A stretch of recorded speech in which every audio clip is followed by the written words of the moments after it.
evening mga kapatid, mga pa-shoutout dyan. So, lumalalim ang gabi dahil yung tatawagan natin may sakit yan eh. Nasa ano ba yan?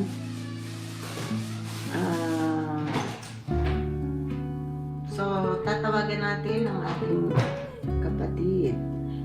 So, sa mga hindi pa nakasubscribe, subscribe at follow na. Thank you. Magandang gabi. Pwede ka ba magandang gabi sa ating mga kapatid? Papakita kita? Okay ka lang? Okay lang po. Facebook, YouTube. Hello po. Magandang gabi po sa inyo lahat. Mga kapatid. Ayan, yan. So, ganun lamang. So, ang pangalan mo ay si... Ano ba talaga ang pangalan mo? Jeka? Jerica po. Jerica. Apelido? Naluson. Naluson. So, kumusta ka naman? Medyo okay naman po. Okay. Wala po medyo nakakainom ng gamot. Nakakainom. O, hingal lang po magsalita. Yung kahit po kasi wala akong ginagawa, hingal po ako eh. Ay, ganun ba? So, dahan-dahan lang ang salita, ano? Sakto mabagal ako magsalita. Apo. Ano apo ako ni Chadeli. Ayan, sabi ba yung mabagal magsalita? Nalimot ko. Yala, lapit ka kasi sa akin actually ng kapatid ko, no? Alam mo yun? Si Pards po. Si Pads. So, magkasama kayo doon sa dati ninyong board. Apo. Ilang taon ka na? 42 po. 42. So, kumusta bang buhay? Anong nangyari? Nagkaanak ka ba? Nagkaasawa? May anak po ako, tapos may apo na rin po ako.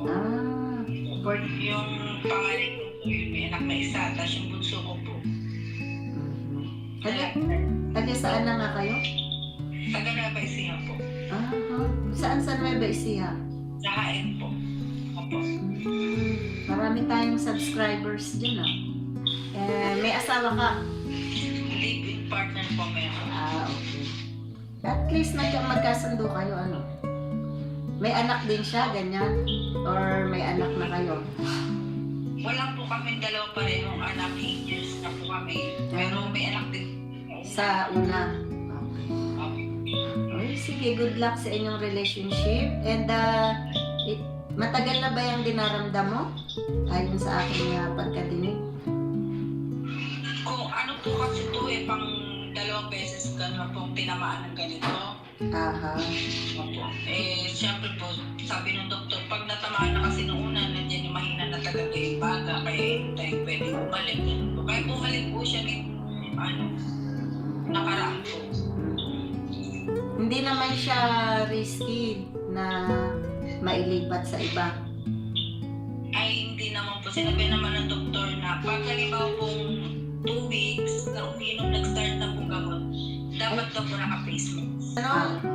Itong ating kapatid na si Jerica, ay meron siyang kwentong kapatid dito, at kaya medyo napadali yung kanyang kwentong kapatid dahil nagkataon naman, kaibigan siya ng kapatid ko. And at yung sitwasyon naman niya is talagang kailangan naman ng help.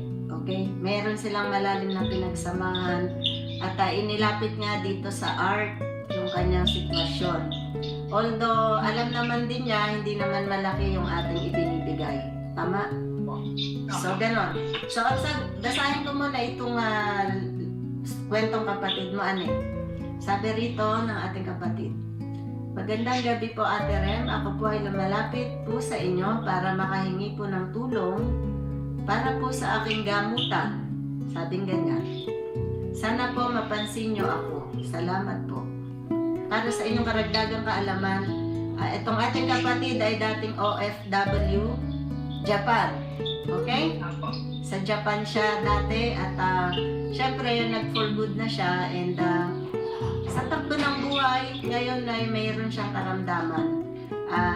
Humina yung baga niya, At syempre, alam nyo naman yung current situation ng bilihin, gastusin. Ayan, may nag-aaral pa siyang anak. May trabaho ka ba, kapatid? Wala po, sa bahay lang po Hindi na po ako makapag-ano ngayon dahil ito pa po yung mababa po kasi yung matres ko. Kaya konti tayo lang po, parang may malalaglag na sa pera. Kaya po. Hindi ba yan yung tinatawag nilang buwa ba yun? Pahilot mo kaya pataas? Na-try ko na po, nakapagpahilot na po, pero mga ilang buwan lang, babalik na naman po. Parang And syempre, punta ka rin ng OB-GYN. Sabi mo yung nararamdaman mo, malay mo may matulong ang OB-GYN sa'yo. Syempre meron, di ba? Mga nakapag-aral yan eh. Nakangiti na yung kapatid natin, hindi na nahihiya. Sabi niya, ano pala ito kausap eh. Napalagay ka lang, huwag kang mahihiya. Okay? So ngayon, mahina yung baga mo, ano? Ano, hinihingal ka ba? Kausap ako? Hindi naman. medyo po, hiningal. Hinihingal ka? Hindi na po kasi salita, nandiyan kahit nakahiga lang po ako, hiningal po ako. Ah, Kaya na lang po ganun, ako. Dahan-dahan lang, okay. Yala. So ang problema mo, yung gamutan mo, ano? Mahirap po kasi sa totoo lang po dito po sa amin, mahirap po kumuha ng libreng gamot. Oo Kahit nga. po, meron naman po talaga libre, kaya lang po napakahirap po. Kasi po, sa pamilya po namin parang po lagi na namin yung mahinang bata. Nagkaroon na po yung mama ko, papa ko. Pero kahit isang beses po, sa tanda na nila, hindi po sila nakahingi ng libre sa amin. Totoo ba? Kasi yung... Hirap po talaga. Nandiyan po yung pipilitin muna silang dumura ng problema na hindi naman po nila, wala naman po talaga problema.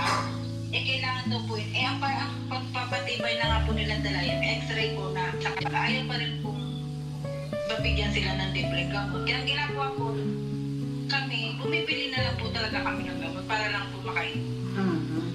Alam mo nga kasi yan ang gusto kong sabihin. Yung problema kasi ng ating kapatid na si Jerica, mga kapatid, may TB, ano? Ang sakit kasi na yan ngayon is provided ng gobyerno natin, di ba? Yung mga gamot. So sabi ko, hindi naman yata yan ngayon. So ganun pala ang sitwasyon dyan sa inyo. Opo, napakahirap po. 3 na po kami nagkaroon. Mama ko, papa ko, ako. Pero talaga pong bumibili, simulang pisa po, bumibili na lang po talaga kami. Kasi kung hintay pa po namin sobrang tagal, imbis na po makainom na kami ng gamot, makaumpisa na po ng start. Hindi pa po kasi hindi po mabigyan agad ng gamot. Marami pa po silang hihingi. May nag-anonymous na tumulong sa iyo para sa gamutan, kung kaya nga rin tayo nag-live. Sa aabot din ng kanyang makakaya, ano? At yung anonymous natin na yan, nagbigay ng 3,000. Thank you po. Okay? And nakita ko naman na base sa pag-uusap natin at ang sitwasyon mo, and pale nga yung mukha mo, ano? Dadagdagan ko na yan ng 2,000 para maging 5,000. Salamat po, salamat po. Okay, walang anuman at nawa makatulong sa iyo, ano? Yung, ayan si Pads at magpasalamat sa ating mga kapatid rin, ano? Pads, thank you sa tulong. Tapos po sa inyo po mga kapatid, maraming salamat din po. Pati po sa anonymous na tumulong po, maraming salamat po sa inyo. Actually, si Pads tapos dinagdagan ko na lang. Wag na tayo magkunyari, bakit ba? Thank you, Pads. Nasa 2K daw yung nebulizer. Kung ganyan ang presyo, bibilan na kita. Para Thank you po. makahinga ka ng mabuti, no? At Salamat. mag-ingat ka, magpagaling ka, bata ka pa, okay? Ay, yung Gcash details mo, pakisend sa aking inbox. After ng live at okay naman ang panahon, walang racket. Pero umasa ka na darating ganyan. May Gcash ka ba? Opo, meron po. 5,000 ang iyong matatanggap. Kala mo ikaw lang. Salamat. Yan. Maraming salamat. Bye-bye po. Bye-bye. Bye po. Okay. Walang anuman. Magpasalamat sa Diyos. Okay? Opo. Yala. Magdasal, magtiwala. Okay? Yala. Bye. Okay. Bye-bye po. Bye-bye. Yan. Hello po, Ate Rem. Natanggap ko na po yung pinadala niyo pong pambili ko ng gamot. Gusto ko pong magpasalamat at nakabili na po ako kahit pa paano ng gamot ko. Maraming salamat po sa inyo, sa mga kapatid po dyan. Maraming salamat po. Please, like, follow, and share po kay Ate Rem po. Maraming salamat po sa inyo. God bless po. Ito po yung binili ko. Saka may natira pa pong pera pang bili ko rin po ng vitamins at kulang pa pong ibang gamot. Maraming salamat po, Ate Rem. God bless.